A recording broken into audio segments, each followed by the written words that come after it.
અરવલ્લીની વાત કરીએ તો અરવલ્લીના શામળાજીમાં અણસોલ પાટિયા નજીકથી શામળાજી પોલીસે 13.25 લાખનો દારૂ ઝડપી પાડ્યો હતો।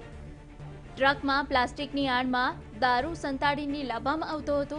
શામળાજી પોલીસે 2 આરોપીની ધરપકડ કરી છે તો 13 લાખના દારૂ સાથે અત્યાર સુધી 2 આરોપીની ધરપકડ કરવામાં આવી છે અને તેમની પાસે રહેલો મુદ્દામાલ અને દારૂનો જથ્થો પણ જપ્ત કરવામાં આવ્યો છે।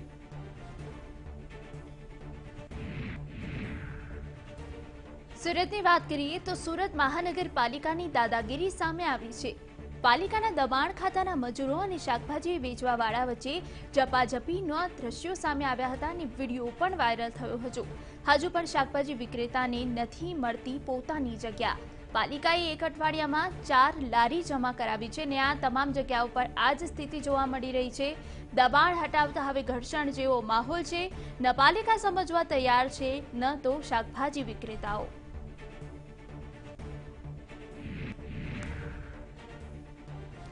અમદાવાદની વાત કરીએ તો અમદાવાદમાં એકલ દોકલ મહિલાની ટાર્ગેટ કરી નજર ચૂકવી કિંમતી દાગીનાઓ અને રોકડની ચોરી કરતી આંતરરાજ્ય ગેંગના 3 આરોપીની ક્રાઇમ બ્રાન્ચે ધરપકડ કરી છે।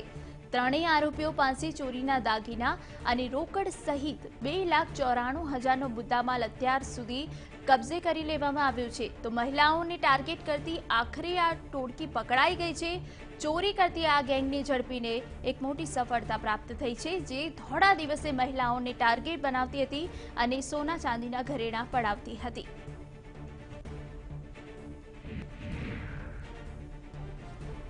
આ તરફ અમદાવાદ ક્રાઇમ બ્રાન્ચે 4,50,000નો મુદ્દામાલ સાથે નકલી પોલીસની ધરપકડ કરી છે।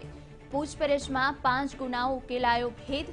આરોપી સલીમ મિરિયાને એસઆરપીનો સસ્પેન્ડ કોન્સ્ટેબલ છે।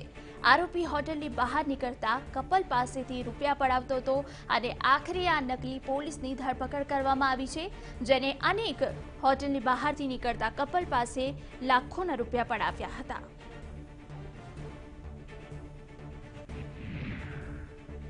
વડોદરાની વાત કરીએ તો વડોદરામાં કારેલીબાગ પોલીસે ઓક્ટોબર માસમાં ઝડપાયેલા રૂપિયા 11,600ના ચરસ કેસમાં એસઓજીએ ધરપકડ કરી છે।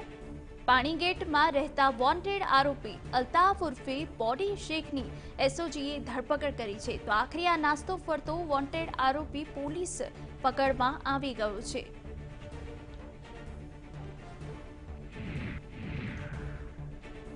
રાજ્યમાં હજુ પણ દીપડાનો આતંક યથાવત જોવા મળી રહ્યો છે ત્યારે વાત ખેડાની કરીએ તો ખેડાના ઠાસરામાં સાંઢેલી ગામે દીપડાના હુમલામાં એક વ્યક્તિ ગંભીર રીતે ઇજાગ્રસ્ત થયો।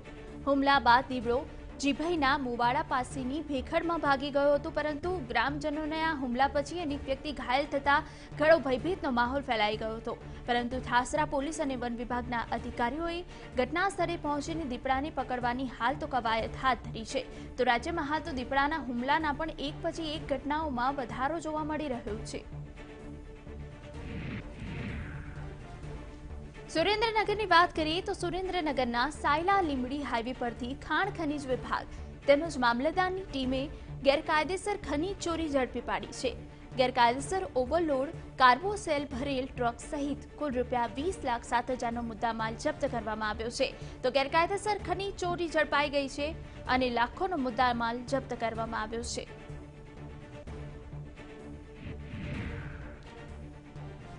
સુરતની વાત કરીએ તો સુરતમાં કોટન એસોસિએશનના ડિરેક્ટર પદે જયેશ પટેલ ચૂંટાયા છે।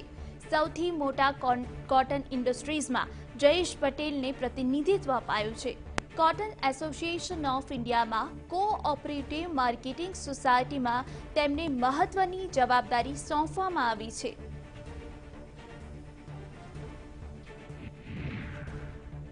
આ તરફ રાજકોટની વાત કરીએ તો રાજકોટમાં માર્કેટ યાર્ડમાં 125 ભારી મરચાની આવક નોંધાઈ છે। મરચાનો ભાવ 1800 થી 3500 સુધી જોવા મળ્યો। માવઠામાં મરચાનું ઉત્પાદન ઓછું થવાની સંભાવના વચ્ચે મરચાનો સારો ભાવ મળતા ખેડૂતોમાં ખુશીનો માહોલ છે। જે રીતે વેસ્ટર્ન ડિસ્ટર્બન્સ સર્જાયું હતું અને રાજ્યમાં કમોસમી વરસાદ જોવા મળ્યો હતો તેના કારણે પાકને ઘણું નુકસાન થયું હતું અને પરંતુ આજે ખેડૂતો આવ્યા હતા અને મરચાની સારી આવક જોઈને જે રીતે 1800 થી 3500 રૂપિયા તેઓને ભાવ મળ્યો હતો અને સારો ભાવ મળતા હાલ જે નિરાશામાં વ્યાપેલા ખેડૂતો છે તેઓમાં ખુશીની લહેર જોવા મળી।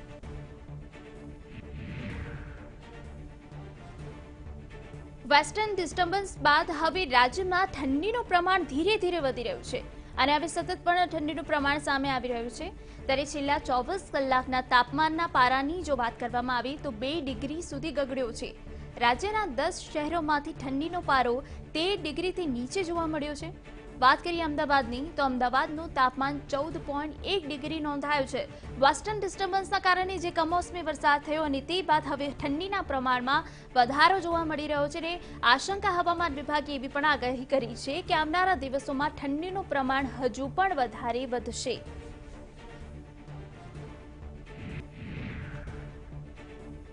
ઉત્તર ભારતમાં થયેલી હિમવર્ષાની અસર કચ્છના નલિયામાં પડી રહી છે। સિઝનનું સૌથી નીચું તાપમાન ત્યાં નોંધાયું છે।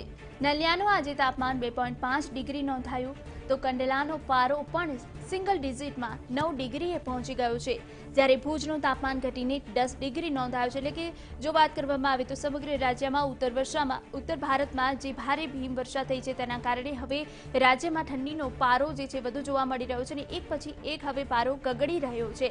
અને સવારમાં જોવા જઈએ તો ધુમ્મસવાળું વાતાવરણ જોવા મળ્યું છે અને તેની જ વચ્ચે લોકો હવે મોર્નિંગ વોકની પણ વધારે પ્રાથમિકતા આપી રહ્યા છે।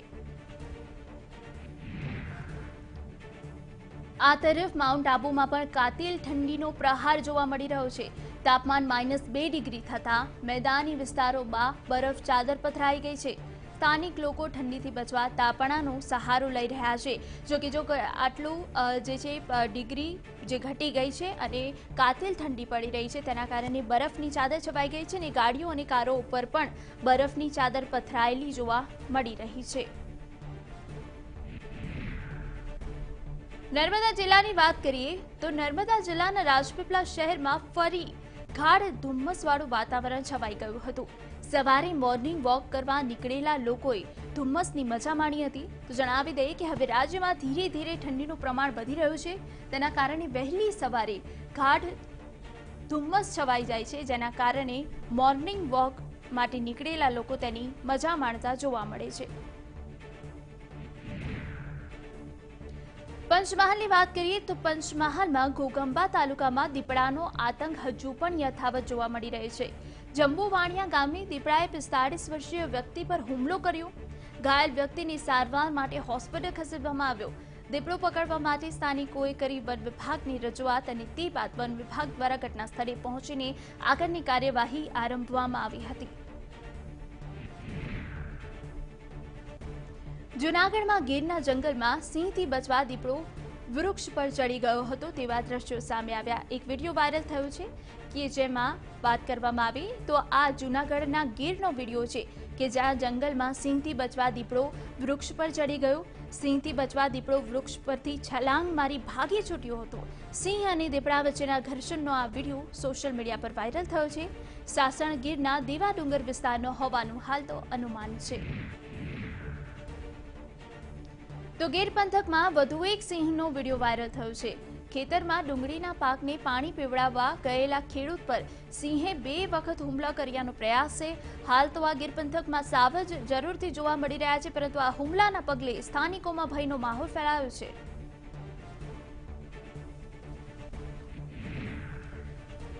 જાફરાબાદના બંદરે માછીમારની જાળમાં 300 કિલોની માછલી ફસાઈ ગઈ। વેખુ નામની આ માછલી દુર્લભ પ્રજાતિની મનાઈ છે। બજારમાં આ માછલીની કિંમત ઊંચી હોવાથી માછીમારની ખુશીમાં વધારો થઈ ગયો હતો। તો જાળીમાં ફસાઈ ગઈ હતી 300 કિલોની વેખુ માછલી, જેની બજાર કિંમત પણ ખૂબ વધારે છે।